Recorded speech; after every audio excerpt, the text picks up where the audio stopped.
Très chers frères et sœurs, nord, sud, l'est à l'ouest, bonjour, bonjour, bonsoir. Pauvre Ondoa. Pauvre Ondoa. Tu es vraiment malheureux, mon jeune fils. Pauvre. Qui te défend?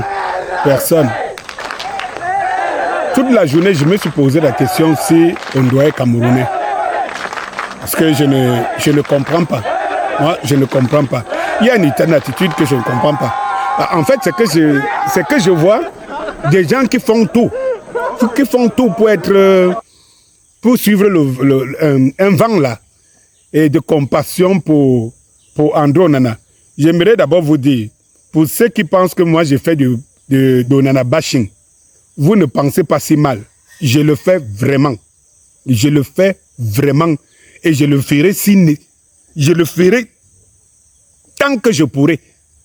Vous comprenez un peu? Parce que en réalité, vous êtes habitués à la filouterie dans ce pays. C'est-à-dire que les gens disent des choses derrière, mais devant, ils viennent se faire bonne mine par rapport à un calcul, un plan et tout ça. Moi, je ne fais pas le plan. Je n'attends rien de personne. Je ne fais pas le plan. Voilà.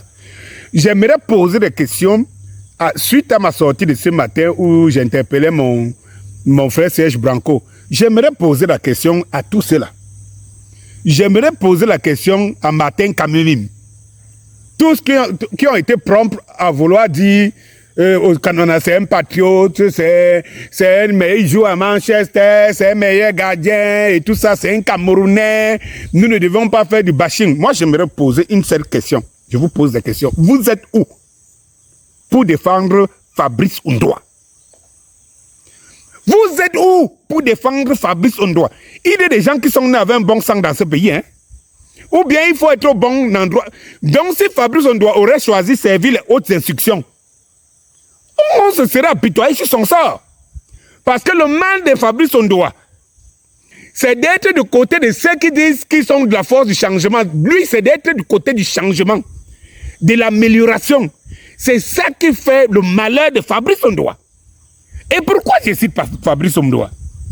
Mes chers frères, s'il y a deux gardiens camerounais de lesquels on parle, s'il y a un gardien camerounais aujourd'hui en forme au Cameroun, dans le monde entier, s'il y a un gardien camerounais qui est en forme aujourd'hui dans le monde entier, c'est Fabrice Ondoa. On regarde ses performances dans son club à l'étranger, c'est Fabrice Ondoa.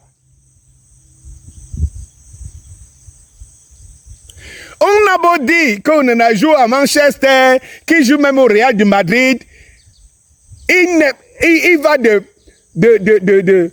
décadence à décadence. Maintenant, qu'est-ce qu'on retient? C'est parce qu'il joue à Manchester. N'est-ce pas? Le joueur, est-ce que quelqu'un me prouve le contraire? Et on va me dire, non, Fabrice, on doit jouer dans un championnat, dans un petit championnat. On en a joué dans un grand championnat, il est Calamity Encaissator. Il joue dans un grand championnat, étant Calamity Encaissator. Étant le gardien qui a encaissé le plus de buts, qui bat tous les records d'encaisse. Et Fabrice Ondoa, il est en pleine forme. Il joue l'Europa League conférence, je crois. Il est en pleine forme. Son club est meilleur. Il va clean sheet sur clean sheet. Et tout. Et il est même sorti plusieurs fois meilleur gardien lors des matchs dans son club. Mais moi, je pose des questions. Où sont tous ces experts et tous ces patriotes? Où sont-ils? J'ai l'impression ici, et c'est pour ça que je suis convaincu aujourd'hui, que Samuel Eto'o est exceptionnel et restera exceptionnel. Parce que voyez-vous que même nous qui sommes des supporters de Samuel Eto'o, je me compte parmi, mais la différence est là après. Je me rends compte que même les supporters de Samuel Eto'o, ils ont quand même peur de prononcer l'autre côté.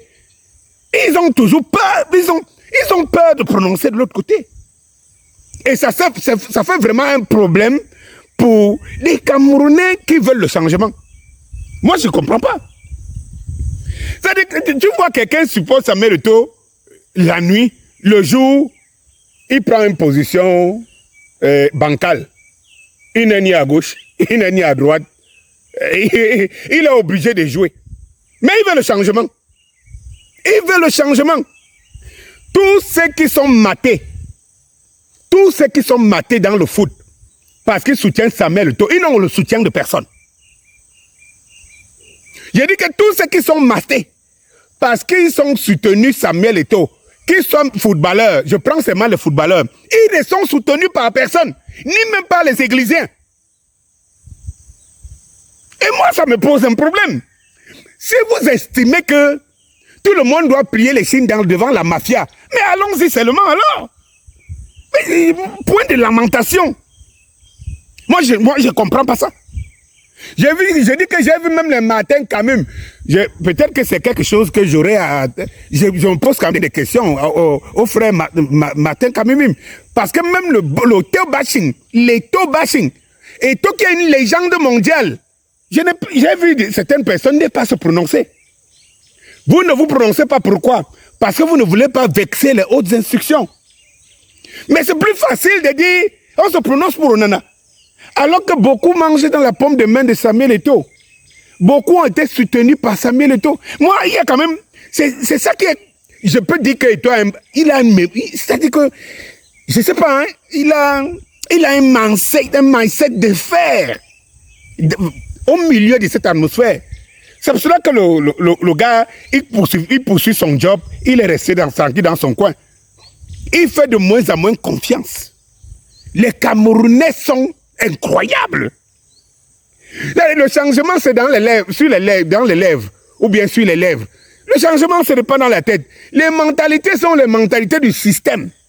Chacun veut seulement trouver sa voie. Moi, j'ai vécu ça avec les médias. Pourquoi je ne fais plus les médias?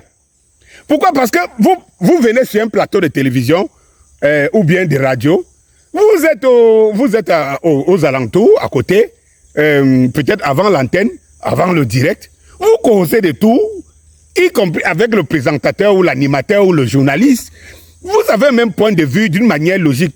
Sauf que lorsque vous allez monter sur l'antenne, ou bien vous allez monter sur le plateau, il est le premier. Le présentateur a été rappelé que, mais ce qu'on disait là, il ne faut pas dire ça ici, il ne faut pas parler de ça. Hein. Voilà le Camerounais. Parce qu'en fait, si ceux qui croient il y en a qui croient que Samuel Eto'o et le soutiennent, et croient que Samuel Eto'o a raison et tout, mais ils ne peuvent pas se prononcer, même pas partager les choses sur Samuel Eto'o, même pas écrire en commentaire, parce qu'en réalité, il ne faut pas que ce soit indexé. Il ne faut pas sortir à nu face. Tout le monde a peur du pouvoir. Tout le monde a peur du système. Mais chacun se plaint et veut que les choses changent. C'est ça le paradoxe. Moi, je pose des questions. Pourquoi tous ces espoirs qui sont venus au temps de Song sont mis de côté et que les gens qui voient ça, qui voient la mafia ne se prononcent pas? Pourquoi ils ne prennent pas leur position? Pourquoi Ondoa qui a donné une canne au Cameroun, il n'était même pas performant au niveau international, comme il est maintenant. Je dis bien comme il est maintenant, on doit avec un club. Quand il a donné la canne, la canne dont on en a refusé de venir jouer parce qu'il défend sa position dans son club de Sporting. Mais on doit, tout le monde voit. Tout le monde voit que c'est la mafia. Mais personne ne se prononce sur Fabrice Ondoa. Cela veut dire que quoi? Cela veut dire que quoi? Alors, moi, mes chers frères et sœurs, ceux qui ne peuvent pas se prononcer, qui se taisent. Si vous ne pouvez pas soutenir devant la lumière Samuel Eto'o, vous ne pouvez pas soutenir les Ondoa, le petit Elliot et tous ces gars qu'on a vus. Si vous ne pouvez pas les soutenir, en même temps, taisez-vous. Mais taisez-vous. Laissez-nous faire. Laissez-nous là faire. Et ce qui nous arrive, nous arrive. Nous, on n'a rien à perdre. C'est pour ça. On n'a pas de petits calculs à se dire, je ne me prononce pas ici parce que quand je vais aller là-bas chercher un marché, on va voir, comme les artistes. Comme les artistes. Ils sont à jouer là. Ils ne peuvent pas se prononcer. Oui. Bon, bonsoir.